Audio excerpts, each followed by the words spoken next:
galing nyo gumawa ng buhok, kuya. Paggawa naman tutorial ang tamad ko kasi gumawa lalo na di ko alam gagawin.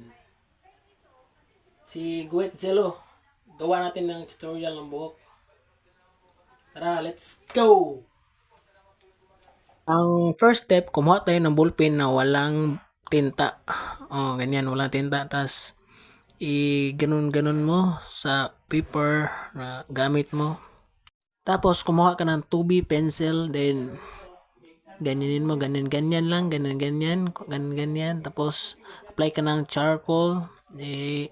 Charcoal mo lang yan lahat. Ganyan-ganyan mo lang ng charcoal. Ganyan-ganyan. Ganyan na. Ubusin mo lang yung charcoal mo hanggang maubos lahat. Ganyan-ganyan lang lahat. Tapos kumuha ka ng pencil eraser, tapos ganyan mo. Tingnan mo. Simple lang yan. Ganyan. Ganyan-ganyan lang.